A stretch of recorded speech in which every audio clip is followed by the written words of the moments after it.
up, guys? I am here with a survival candle tutorial. It's kind of like sterno. It'll provide light and work for that kind of thing. And you can make it with materials that you could easily find when clearing a house, such as oil, a little glass spice jar, and napkins. Let's get right into it. Alright, so the first thing we're going to take is our first napkin. We will need 3 for this. The first one you're going to fold in half. And then, this is important, tear a little strip off the side all the way down like that. There you go. Now you'll fold it in half the second time, but leave this like that. Kind of tuck it in a little bit. And then twist it up like so. So that you have a wick to burn. Let's move on to the next step.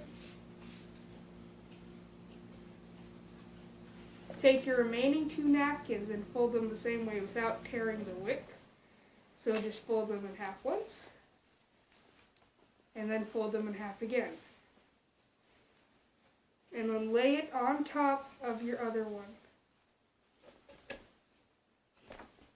Do the same again. And then lay it on top again. Now, the way you have stacked this is with the one with the wick on top. And now you're going to take it, and from the side that has the wick, you're going to tightly roll it, like so. So you're just going to gradually roll it, keeping that wick there until it's all the way rolled up. Let's cut to then. It's going to take a bit of fitting and working to make it look nice. And then you're going to take your glass jar, this can be baby food or spice or any sort of thing like that, which you can generally find just in pantries, on shelves, cupboards. The napkins you can usually find out on a table or counter. And the oil will generally be in a storage room or in the pantry. And if you don't have oil, things like alcohol will burn as well. Keep that in mind. So now that this has been done, you have your wick and your packed material down in there. You're going to twist the wick so that it's kind of flush with it. And if your lid is metal, then that's good because you can use it to smother the flame easily just by putting it on there. If the lid's plastic, it can't go on right after it burns because it will melt. You have to wait for it to cool. So it'll make it harder to retain the oil, especially if you have to move quickly all of a sudden. So yeah, try to find one with a metal lid, but if you only have plastic, that's not the end of the world. You just have to work with it. Again, survival is all about using what you have. So now that that's done, let's move a bit closer. Alright. So I have my oil here, and you're going to just carefully pour some in, and allow the napkin to absorb it, and then pour some more in. Allow it to absorb. Try to go all around to get all the edges of the napkin.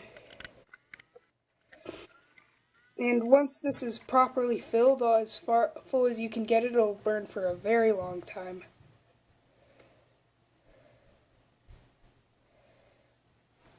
Make sure your wick doesn't disintegrate or anything like that. Make sure it stays stable and steady. But yeah, that's the basic idea. Just allow it to absorb and then refill it, and this will hold lots and lots of oil. Now let's show you a clip of the thing burning. If you ever do this, be safe. I have this to put it out and an oven mitt. The flame's fairly high. Keep it under control at all. Oh, it's very hot. The wax on this is melting on contact. It's outputting a good amount of heat. You might be able to cook something over this, like marshmallows. Not the best food for, but 25, whatever you can get. You could warm up some canned food. That's probably what it'd be used for, because maybe even boil some water.